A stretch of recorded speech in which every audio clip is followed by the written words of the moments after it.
बारगाह आलिजाह में जी लगाकर हदिया दुरूद सलाम पेश करें और बवाज़े बुलंद पढ़ें अल्लाहुम्मा सल्ली अला सय्यदना शफीना हबीबना मौलाना मोहम्मद मादनिन जूद वल करम मंबइल इल्म वल हिल्म वल हिकम बारिक वसल्लिम सल्लु अलैहि सलातन व सलामन अली के या रसूल अल्लाह सल्लु अलैहि सलातन व सलामन अली के या हबीब अल्लाह दाइमन अबदन अबदा। हमारी और आपकी ये मुश्तरका खुशनसीबी है कि रमज़ानुल मुबारक का ये मुबारक महीना है और आज 12वीं शब है। यकीनन सहरी का वक्त भी है। यहूदियों और मुसलमानों के रोजे में फर्क यही है कि यहूदी सहरी का इंतजाम नहीं करते मगर मुसलमान सहरी का एहतमाम करते हैं। यकीनन ये रात बड़ी मुक़द्दस रात है।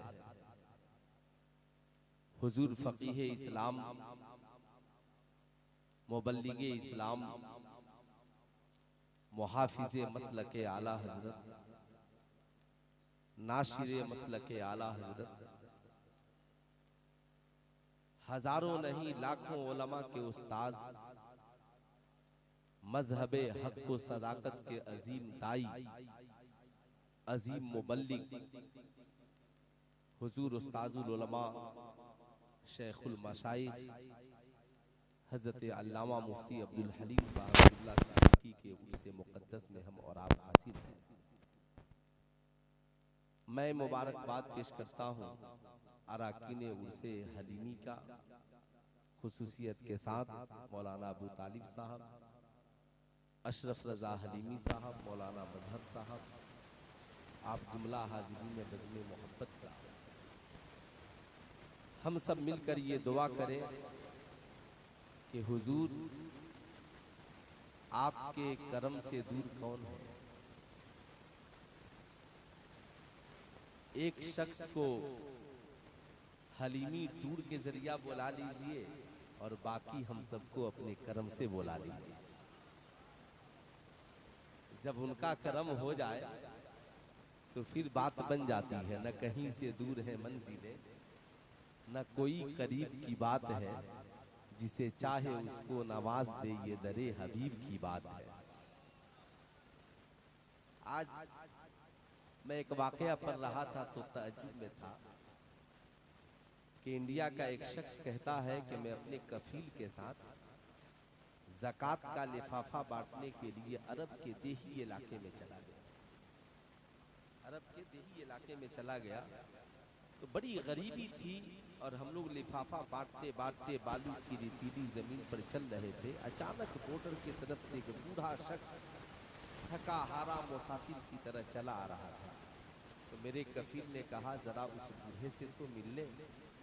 तो इस शख्स ने कहा जरूर कोई यमनी होगा और ये पासपोर्ट वीजा लगाकर नहीं बल्कि ये भागता हुआ चला आ रहा है। जब उस बूढ़े शख्स को रोका गया, पूछा गया बाबा किधर जाना है। कहा यमन से आया हूँ और सफर मेरा हरम का है। कहा पासपोर्ट भी लगाया है। कहा पासपोर्ट और वीजा लगाने में 2000 दिरहम लगते हैं और मेरी पूरी जिंदगी की कमाई 200 दिरहम ही है। मैं कहां से 2000 दिरहम लगाता और पासपोर्ट वीजा लगा करके मदीना आता। इसलिए मैं बॉर्डर क्रॉस किया, चलाया। कहा किसी ने नहीं रोका। कहा जिसने रोका उसने ये पूछा जा कहां रहा है। मैंने कहा हरम जा रहा हूं तो उसने मुझे छोड़ दिया। उसने मुझे छोड़ दिया। तो कफील ने कहा असल तो मामले का हकदार ये बूढ़ा ही है। कहा कफील ने कि इस बूढ़े शख्स को 2 लिफाफा था। 2 लिफाफा दिया गया। कहा बाबा जी जरा इस लिफाफे को देख तो लीजिए कि लिफाफे में है क्या। जब बाबा जी ने लिफाफे खोले तो उसमें 2000 दिरहम पड़े हुए थे। बाबा जी के आंखों में आंसू थम नहीं रहे थे। कहा मैंने कभी जिंदगी में सोचा भी नहीं था कि अल्लाह ताला मुझे 2000 दिरहम दिलाएगा। कहा मैं तो ये सोच रहा था कि मैं जब चला हूँ और घर वापस जाऊंगा तो जाने के बाद मेरे गांव की जो पोजीशन है, तालीमी पोजीशन, जो मेरे गांव की हालत है, न जाने कैसे लोगों को इश्क़े मुस्तफ़ा का दर्स देने के लिए कोई इंतजाम कर पाऊंगा। मैंने सोचा कि चलो मदीने वाले का करम हुआ तो और हो जाएगा। साहब उसके आंसुओं के कतरात, उसके दिल की कैफियत ये थी कि कफील ने उसे 2 लिफाफे और दिलाए। कहा कि ये 2000 तो तुम अपने गांव में इदारे के कयाम के लिए रख लेना और ये 2000 अपनी तिजारत के मुकम्मल के लिए रख लेना। तो हज़रात मेरे कहने का मतलब ये है कि ये दिल जिस दिन इश्क़े मुस्तफ़ा से तर हो जाए तो आपने देखा है इंडिया से लोग पैदल मदीने पहुंच गए, आशिक साइकिल से मदीने पहुंच गया। फिर जाने वाला आशिक जब नबी बुलाना चाहे तो किसी को हलीमी टूर एंड ट्रेवल से बुला लेते हैं। बस शर्त ये है कि हमारे इश्क में सच्चाई होनी चाहिए। बीमार जिंदगी है दवा मांग रही है, ये रूह मदीने की हवा मांग रही है। शक चांद को उंगली से किया अक्ल है हैरान, साइंस मोहम्मद का पता मांग रही है, साइंस मोहम्मद का पता मांग रही है। ऐ खालिके कौनैन बड़ी रात अता कर, ये फातिमा रो रो के दुआ मांग रही है। मुमकिन नहीं कि हाल हमारा शिकस्ता हो, माँ मेरे लिए घर में दुआ मांग रही है। मुमकिन नहीं कि हाल हमारा शिकस्ता हो, माँ मेरे लिए घर में दुआ मांग रही है। हजरात यकीनन जलसे रोजाना होते हैं और होते रहेंगे, मगर तकरीरें भी होती हैं। अभी आपने मुझसे पेशतर उस्ताजुल उलमा जलालतुल इल्म हज़रत अल्लामा मुफ्ती हनीफ साहब किबला शेखुल हदीस दाउल उलूम मुजाहिद मिल्लत के खिताब से आपने अपने आप को मुस्तफीज किया। हमारी जमात के अजीम खतीब, अजीम शायर हज़रत मौलाना मुबारक कादरी साहब के बेहतरीन खिताब से भी आपने अपने आप को मुस्तफीज किया। शमील अख्तर मुजाहिदी साहब की बेहतरीन नातखानी हुई और कारी तालिब साहब ने बेहतरीन मनक़बत खानी पेश की। मौलाना शफ़ुल कादरी साहब की बेहतरीन निज़ामत और ये सुबह का वक्त जिसमें हम और आप हाजिर हैं। यकीनन अल्लाह रब्बुल इज़्ज़त जिससे नाराज होता है उससे दौलत नहीं छीनता, उससे सरवत नहीं छीनता, उसके कारोबार को नहीं रोकता, बल्कि अल्लाह ताला जिससे नाराज होता है उससे सजदे की तौफीक छीन लेता है, उससे नेकियों की तौफीक छीन लेता है, उससे नेकियों से दूर कर देता है। और अल्लाह ताला जिस बंदे से राजी होता है गरीबी में भी उसे सजदे की तौफीक अता फरमाता है, गरीबी में भी उसे रोजा अता फरमा देता है, गरीबी में भी उसे नेकियों की तौफीक अता फरमाता है। आपने देखा होगा बहुत अमीर शख्स है मगर रोजा नहीं रख सकता, इसलिए कि शुगर बहुत ज्यादा लेवल हाई लेवल पर है, ब्लड प्रेशर का मरीज है, भूखा रहता है तो परेशान हो जाता है। मगर एक गरीब मजदूर शख्स 80 साल का है, सुबह को सेहरी खाता है और शाम को इफ्तार करता है, नमाजें भी वक्त पे अदा करता है। मालूम है सरकार मदीना सल्लल्लाहु अलैहि वसल्लम इरशाद फरमाते हैं कि मैंने जहन्नम में सबसे ज्यादा औरतों को देखा और जन्नत में सबसे ज्यादा गरीबों को देखा, जन्नत में सबसे ज्यादा गरीबों को देखा। इसलिए ये गरीबी भी एक नेमत है, ये गरीबी भी एक नेमत है। अल्लाह अकबर। यकीनन हमारी जिम्मेदारी है हम अपने उलमा से करीब हों, हम मुफ्तियाने इस्लाम से करीब हों, हम उलमाए हक व सदाकत से करीब हों। आज जिस पुरफतन दौर से पूरी दुनिया गुजर रही है आप अपने माथे की निगाहों से देख रहे हैं।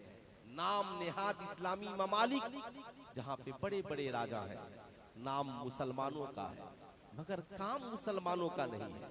उनकी फिक्र मुर्दा हो चुकी है, उनकी सोच मुर्दा हो चुकी है। डॉक्टर इकबाल ने कहा कुव्वते फिक्र अमल पहले फना होती है, तब जाकर किसी कौम की अजमत पे जवाल आता है। आप जरा सा सोचे जो मौजूदा वक्त के हालात हैं, आपके लिए आवाज उठाने वाला कौन है? आपकी बातों को आगे बढ़ाने वाला कौन है? आपकी नस्लों को संवारने की जिम्मेदारी उठाने वाला कौन है? आपको अच्छाई की राह दिखाने वाला कौन है? आप याद रखिएगा, ये कोई सियासी लीडर नहीं है जो आपके बारे में अच्छी सोच रखता हो। सियासी लीडर को अपनी कुर्सी की फिक्र है, वो तो चाहता है आप अपना भाई ही कुर्सी पे क्यों ना हो, उसका गला दबाकर खुद कुर्सी पे बैठना चाहता है। मगर ये एक आलिम है जो जुमा में खड़े होकर आपको अच्छी बातें बताता है। ये एक आलिम है जो आपके घर की औरतों को इज्जत व आबरू के साथ जिंदगी गुजारने का दर्श देता है। ये आलिम है जो दिल में दर्द लेकर महफिलें सजाकर आपको अच्छाइयों की तबलीग करता है। ये एक आलिम है जो आपको जहन्नम की राह से हटाकर जन्नत की राह दिखाने की कोशिश करता है। आप ईमानदारी से बताएं, कितने सियासी लीडर हैं जिन्होंने आपको शराब पीने से रोका होगा, जिन्होंने आपको जना करने से रोका होगा, जिन्होंने आपको जुआ खेलने से रोका होगा, जिन्होंने आपकी औलादों की तालीम और तरबियत की फिक्र की होगी। लेकिन आप जब उलमा की जिंदगी देखेंगे तो मस्जिद की टूटी हुई चटाई से लेकर मदरसे की टूटी हुई चटाई से लेकर ये मेंबरे नूर तक हर जगह उलमा साहब अपनी इल्मी हैसियत के मुताबिक इस कौम की रहबरी और रहनुमाई करते हुए नजर आते हैं। यही वजह है अल्लाह के मुकद्दस नबी ने ऐलान फरमाया, अल उलमा वरसतुल अंबिया, ये उलमा अंबिया के वारिस है। अल्हम्दुलिल्लाह हम जिस अजीम फकीह के उर्स में हाजिर हैं, उस आलिम रब्बानी ने सिर्फ इस अपने इल्मी फैजान से एक इलाके और खित्ते को सैराब नहीं किया, बल्कि जहां कदम रखा वहीं पे साहब मजहब इस्लाम के अजीम गुलशन को हरियाली अता की है। उस अजीम आलमी मुबल्लिग का नाम हजरत अल्लामा मुफ्ती अब्दुल हलीम सिद्दीकी है। आप ताज्जुब करेंगे, आज वो अपनी कब्र की आगोश में है, मगर आज फतावे की शक्ल में उनका इल्मी फैजान जारी है, इदारे की शक्ल में उनका इल्मी फैजान जारी है, साहब तंजीमों की शक्ल में उनका इल्मी फैजान जारी है। जिंदा रहने के लिए लंबी उम्र की जरूरत नहीं है, जिंदा रहने के लिए अजीम कारनामों की जरूरत है। आपने देखा होगा एक बड़ा अमीर, बड़ी हवेली, बड़े बाप का बेटा, बड़ा दौलतमंद दुनिया से चला जाता है। चंद साल बाद उसकी औलादें भूल जाती हैं, उसके कारनामे मिट जाते हैं, उसके मकान किसी और के नाम हो जाते हैं, उसकी जमीनों का मालिक कोई और हो जाता है। मगर जब कोई बंदा अपनी जिंदगी को खुदा की राह में लगा देता है, अपना इल्म अल्लाह रब्बुल इज्जत की अपने इल्म का इस्तेमाल बंदों को खुदा की राह और मुस्तफा जाने रहमत की राह की जानिब पहुंचाने में लगा देता है, वो बंदा कब्र की आगोश में होता है, मगर उसका इल्मी फैजान पूरी दुनिया पे जारी होता है। कहीं पे उसके नाम पे मदारिस चल रहे होते हैं, कहीं पे उनके नाम पे मसाजिद चल रहे होते हैं, कहीं उनके नाम पे रिसर्च हो रहे होते हैं, कहीं पे उनके नाम पे तहरीकें जिंदा होती हैं। याद रखिएगा, ये बड़ा पुरफतन दौर है जिसमें हम और आप जी रहे हैं मेरे दोस्त, ये बड़ा पुरफतन दौर है। आज इस वक्त सोशल मीडिया से लेकर बल्कि यूं कहिए ये इल्हाद का दौर है, ये इर्तिदाद का दौर है। आज सोशल मीडिया से की जो एक्टिविटी है या हमारे बच्चे जहां से जुड़े हुए हैं, कब किसका ईमान लूट लिया जाएगा साहब इसकी कोई गारंटी नहीं है। कब किसकी बेटी मुर्तद हो जाएगी इसकी कोई गारंटी नहीं है। कब किसका बेटा बदअकीदा हो जाएगा इसकी कोई गारंटी नहीं है। किस इंसान का दीन कब छिन जाएगा इसकी कोई गारंटी नहीं है। ऐसे पुरफतन दौर में सबसे पहली जिम्मेदारी जो कुरान हमें देता है वो जिम्मेदारी ये है, या अय्युहल्लज़ीना आमनू कू अनफुसकुम व अहलीकुम नारा, ऐ ईमान वालों अपने आप को। अब मैं तवज्जो चाहूंगा, ये कुरान है जो हमें तबलीग का तरीका भी बताता है। यानी कुरान कहता है अगर आप किसी को तबलीग करते हो तो उसका पहला असर आपकी जिंदगी में दिखना चाहिए। पहला असर किसकी जिंदगी में दिखना चाहिए? जरा हाथ उठा करके बोले, किसकी जिंदगी में दिखना चाहिए? इस्लाम का पहला असर किसकी जिंदगी में दिखना चाहिए? आपकी जिंदगी में। आप लोगों में से अगर किसी ने मुफ्ती अब्दुल हलीम साहब किबला को देखा होगा, सर पे बेहतरीन आहा सुन्नतों भरा अमामा होता था, है ना, सुन्नत की पाबंदी होती थी। जहां पे वो बुजुर्ग आलिम दीन कदम रखते थे, अल्लाह अकबर, रहमत व अनवार की बारिशें होती थी। मेरे यहाँ पर मशहूर इदारा है दारुल उलूम नईमिया, उन्होंने उस इदारे में खिदमत भी की है, पढ़ाया भी है। एक बार हम लोगों ने उन्हें खिताब के लिए बुलाया था, हजरत नागपुर से तशरीफ ले आए थे। अब आप जरा सा सोचिए, रहते नागपुर में थे, नागपुर में इदारा बनाया, नागपुर में काम किया, बड़े बड़े फकीहों के साथ, मुफ्तियाने इस्लाम के साथ उन्होंने मजहब इस्लाम और मसलक के हक व सदाकत की तबलीग का काम किया। सीतामढ़ी में ददरी में उन्होंने एक अजीमुशान इदारा बनाया। ऐसा इदारा, नायाब इदारा, सिर्फ तालीम का इंतजाम नहीं, बल्कि उन्होंने तालीम के साथ तरबियत की रूह, तालीम के साथ तरबियत की एक रूह फूंकी। चूंकि पढ़ लेना और है और तरबियत का आ जाना और है। आपने देखा होगा, क्या आप कहेंगे कि एक डॉक्टर पढ़ा लिखा नहीं है? क्या आप कहेंगे कि एक प्रोफेसर पढ़ा लिखा नहीं है? क्या आप कहेंगे कि एक IPS अफसर पढ़ा लिखा नहीं है? क्या आप ये कहेंगे कि एक इंजीनियर पढ़ा लिखा नहीं है? लेकिन एक डॉक्टर खड़े होकर के शराब पी रहा है, एक इंजीनियर रिश्वत का बाजार गर्म किया है, एक IPS अफसर रिश्वत लेते हुए पकड़ा जा रहा है, एक डॉक्टर साहब मरीजों से बेजा पैसे वसूल कर रहा है। तो आप क्या कहेंगे कि उनके पास तालीम नहीं है, डिग्रियां नहीं है? आप कहेंगे मौलाना उनके पास तालीम है मगर तरबियत नहीं है। मगर ये इस्लाम है जहाँ पे तालीम भी है और तरबियत भी है, तालीम भी है, तरबियत भी है।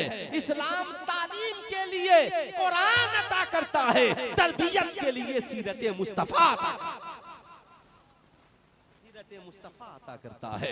अल्लाह अकबर। सेल्फ यानी पहले इंसान की खुद की इस्लाह होनी चाहिए। हम कौन हैं, पहले आप अपने आप को पहचानिए। मैं तो सबसे कहूंगा, खुदारा पहले अपनी इज्जत कीजिए, अपनी कद्र कीजिए, अपनी पर्सनालिटी पे मेहरबानी कीजिए, दूसरों पे मेहरबानी बाद में कीजिएगा, पहले आप अपनी जात पे मेहरबानी कीजिए। आप कहेंगे मौलाना हम अपनी जात पे क्या मेहरबानी करें? आप बच्चे हैं, बूढ़े हैं, जवान हैं, तो पहले अपने चेहरे को आईने में देखिए, क्या मेरा चेहरा रसूलुल्लाह की सुन्नत के मुताबिक है?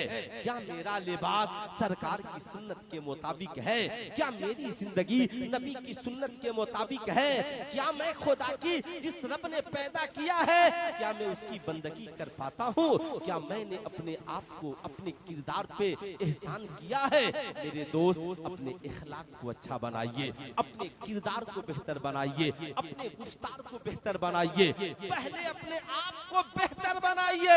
जब आप अपने आप को संभाल लेंगे, अब किसी से आपको सर्टिफिकेट लेने की जरूरत नहीं है कि तुम मुझे अच्छा क्यों नहीं कहते।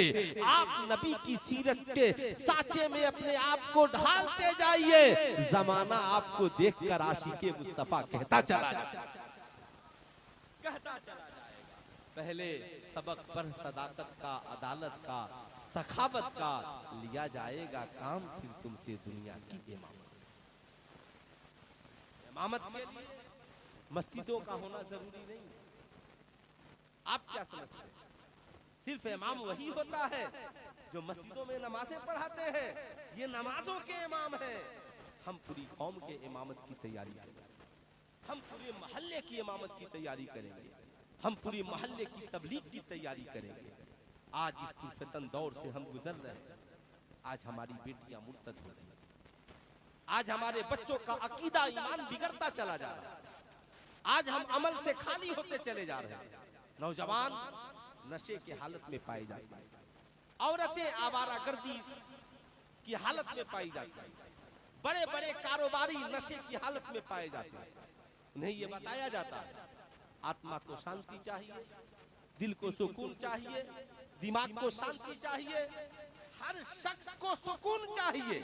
अब बड़े बड़े कारोबारी और बिजनेसमैन दिन भर हिसाब किताब कैलकुलेट करके थक जाते हैं, उनकी आंखों की नींद खत्म हो जाती है, वो परेशान रहते हैं कि कल का हमारा टर्नओवर इतने का है, तो इतना सामान ये सब कुछ कैसे भेजेंगे, नींद नहीं आती।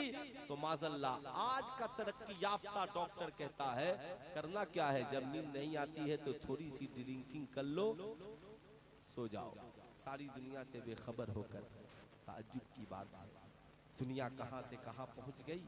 ये अभी शराब खाने तक पहुंचे, ये अभी जुआ खाने तक पहुंचे, ये अभी मैखाने तक पहुंचे। मैंने कुछ कारोबारियों से मैंने बातें की, उन्होंने कहा हजरत माज़ल्लाह हम शराबी नहीं थे, मगर तिजारत की बोझ ने हमें शराबी बना दिया, जिम्मेदारियों ने हमें शराबी बना दिया।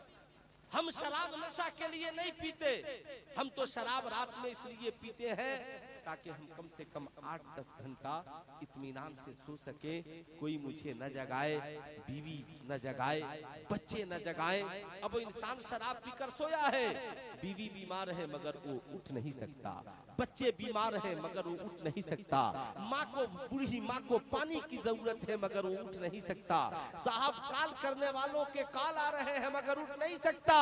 ये कौन सा इलाज है? मगर इस्लाम के करीब इस्लाम कहता है सुकून शराब खाने में नहीं है, सुकून मैं खाने में नहीं है, सुकून जुआ खाने में नहीं है। ऐ दुनिया वालों, सुकून चाहिए, अला बिज़िक्रिल्लाहि तत्मइन्नुल कुलूब, सुकून तो खुदा की याद में है। तुम कारोबारी हो, नमाजी बन जाओ, तुम एक बार सुकून तलाशते हो, खुदा की बारगाह में 5 बार तुझे सुकून मिलता हुआ नजर आता है।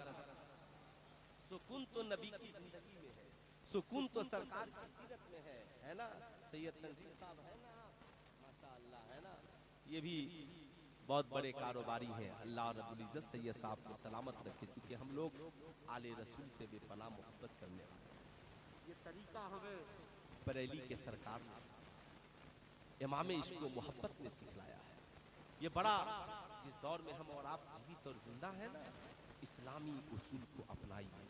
आप बड़े कारोबारी हैं, आपको सुकून नहीं मिल सकता जब तक कि तिजारत नबी के उसूल के मुताबिक नहीं करें। मालूम है